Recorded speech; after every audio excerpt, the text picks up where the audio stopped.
What's going on, everybody? It is Friday, March the 5th, and that means it is time for my news radar.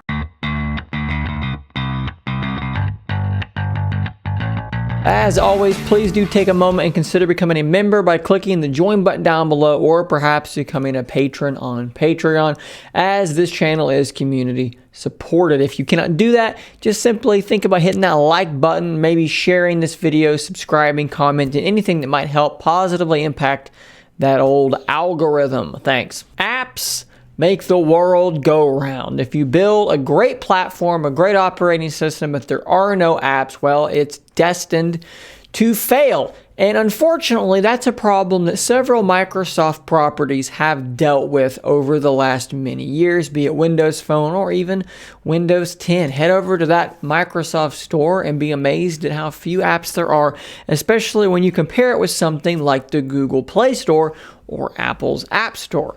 Well, we may have some good news on that front, as a powerful toolkit supplied by Google called Flutter has just been updated in a pretty massive way that might have a big impact on cross-platform apps, especially on Microsoft platforms. So Flutter is absolutely huge. Literally hundreds of thousands of apps were built using Flutter, and these apps exist currently in Google's Play Store. This article reads, "Today Google announced Flutter 2, which is a major upgrade to the development tool. Flutter allows developers to share a code base to ship native apps to iOS, Android, Windows, macOS, and Linux. It can also be used to target the web, including Chrome, Firefox, Safari, and Microsoft Edge.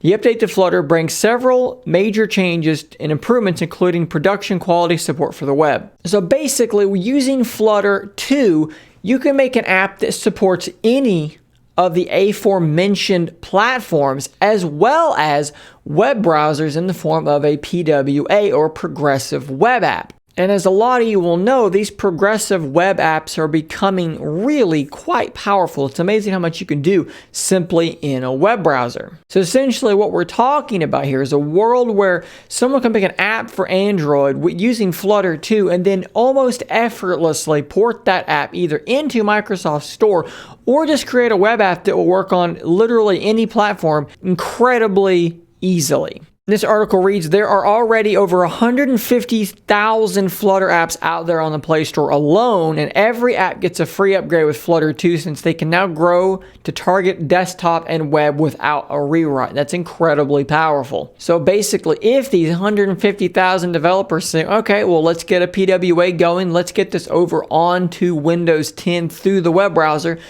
well, Microsoft could be adding 150,000 apps to its selection. And now look, I can hear a lot of you guys in the comments already saying, well, Shane, what do you mean Windows 10 doesn't have apps? It's got literally millions of applications that can run in Windows 10.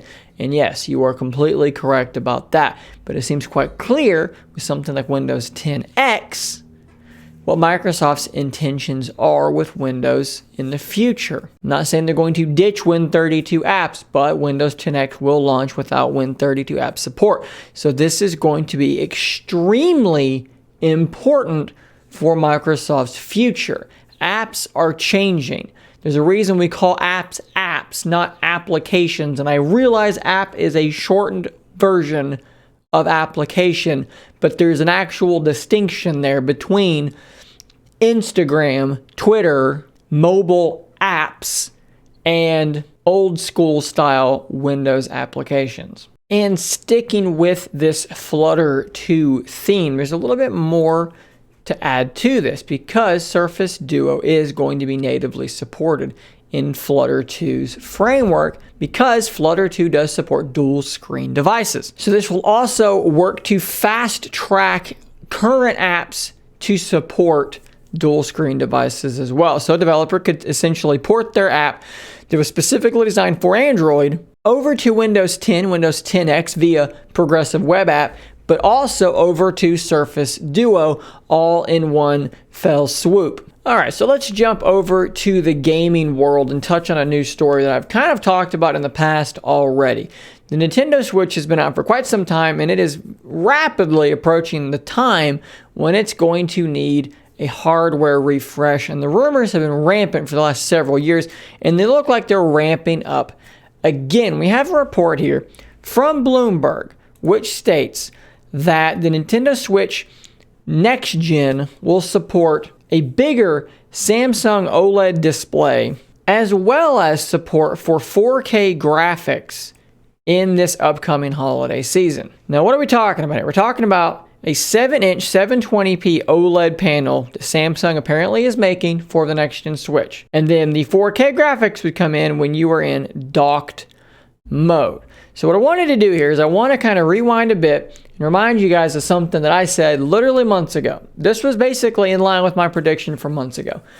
The next gen Switch, Switch Pro, whatever you want to call it, handheld mode, 720p is totally adequate. I know that we get all caught up with our mobile phones having 4K screens, and it doesn't matter when they're 7 inches. You can't really tell the difference.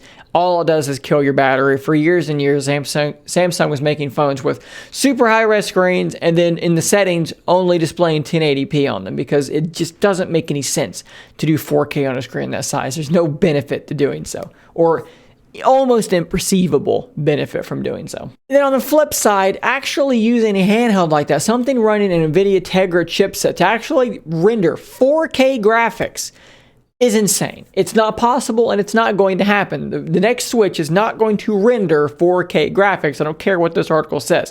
What they're actually going to be using is something called DLSS. It stands for Deep Learning Super Sampling. And it's something that the Pro consoles have used in the past, the PS4 Pro and the Xbox One S, X, whatever it was, the one that could do 4K. What they do there is they're not actually rendering 4K graphics, they're just upscaling a lower resolution output to 4K, and in the case of DLSS, they're using AI deep learning, and the end result is actually really, really good. DLSS actually exists on some NVIDIA graphics cards already, and it's really, really solid. Games like Cyberpunk actually have used it to great effect, where if you're using just straight up 4K output, your performance is going to be trash, but if you're using, 1080p with upscaling to 4K, it's going to look almost as good, and your performance is going to be infinitely better. And that's what the Switch Pro, the new Nintendo Switch, is going to be using. So at the end of the day, look, you're going to be able to output at 4K, and it's going to look way sharper than it looked before, but it's not true 4K in the rendering sense. It's also important to note that the use of a 720p OLED display should help with battery life and things like that, while still looking really good. You're going to have those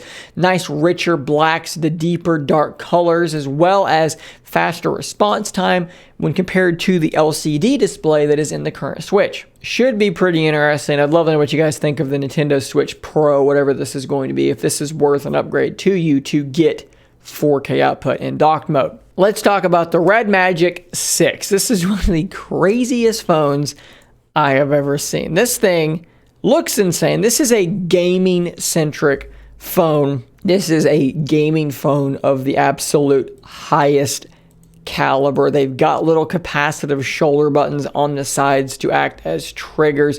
You've got an active cooling fan, the Snapdragon 888 6.8-inch FHD Plus AMOLED screen, a 165 Hz refresh rate, which is insane, 360 Hz touch polling rate, which is also insane.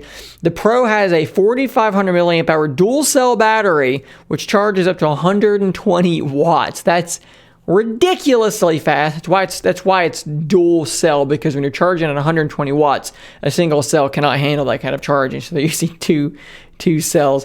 Absolutely nuts. 12 gigs of RAM, 128 gigs of USF 3.1 storage. And here's the wild thing. Under $700 for these kind of specs. I mean, that's absolutely bonkers. I don't know how I feel about the appearance of the thing, but I think that some of this is RGB, so I think you're kind of able to light this sucker up a little bit. Yep, RGB lighting and complex textures. I don't know what I think about this thing, but those specs are absolutely madness. But hey, if you're a mobile gamer and you want the top quality kind of experience, well, check out the Nubia Red Magic 6. So guys, that is all the news I have for you today. Be sure to check back every Monday, Wednesday, and Friday for the next News Radar. And until next time, stay nerdy, my friends.